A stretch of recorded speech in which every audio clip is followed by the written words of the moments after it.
Hello, good morning. Greetings to you all in the name of Jesus. I invite you to enter into the desired haven with me. Today, while I was doing my devotional time,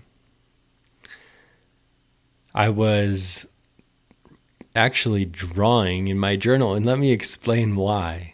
Yesterday, my daughter had come to see me, and I showed her that not every page in my devotional journal was filled. Certainly at the end it was not filled, but I had accidentally skipped a couple pages. And I offered that she could color or draw on those pages if she wanted to. But she said, "Daddy, why don't you draw in those pages?" And today I was very thankful to God, and I realized that I could draw something that I was thankful for. And I had written down things I was thankful for yesterday. And one of them was my son on a swing that a friend had given us, and with a blue balloon in his mouth. And it was an image that was in my mind, and I had seen it during my devotional time, so it was the same perspective that I had this morning. So I was drawing that, and my daughter came up, and she was sitting next to me and looking at the image that I was drawing, and she wasn't sure what I was drawing. And I realized that from her perspective, all she could see was a little wall and a pillar.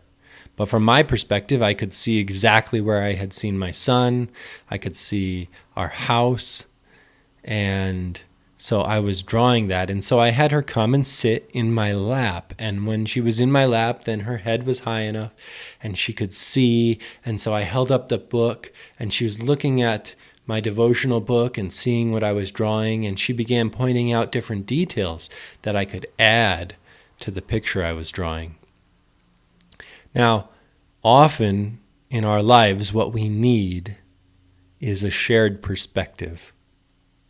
It's very important that our shared perspective is with the right person, especially when we're trying to understand something that is written in the Bible.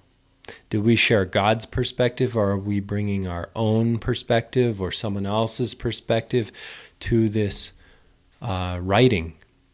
And so it was a time where I was realizing how important and valuable my perspective sitting in the lap of God, being seated in the heavenlies with God, is to my life in this world.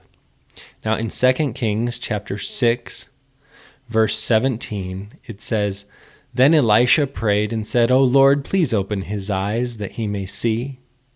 So the Lord opened the eyes of the young man, and he saw, and behold, the mountain was full of horses and chariots of fire all around Elisha." That was all around the whole city that was besieged, and it changed his perspective.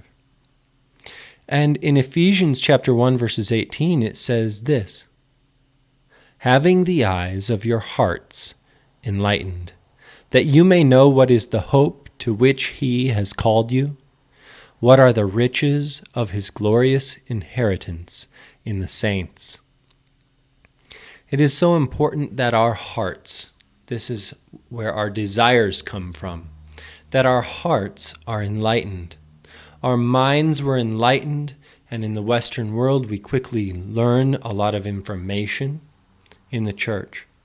But the eyes of our heart also can be enlightened as we sit with Christ, and he changes our desires and gives us desires that he wants us to have, because he wants us to ask for those things and to receive them.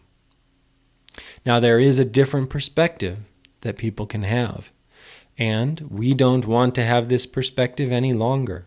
In 2 Corinthians chapter 4, verse 4, it says, "In their case, the God of this world has blinded the minds of the unbelievers, to keep them from seeing the light of the gospel of the glory of Christ, who is the image of God."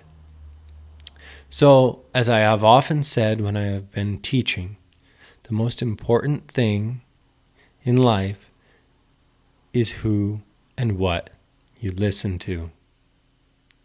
Whose perspective do you share? Thank you so much for joining me today in the Desired Haven. I hope that you will return often and renew your faith. Blessings to you all in the name of Jesus. Smooth sailing. See you next time.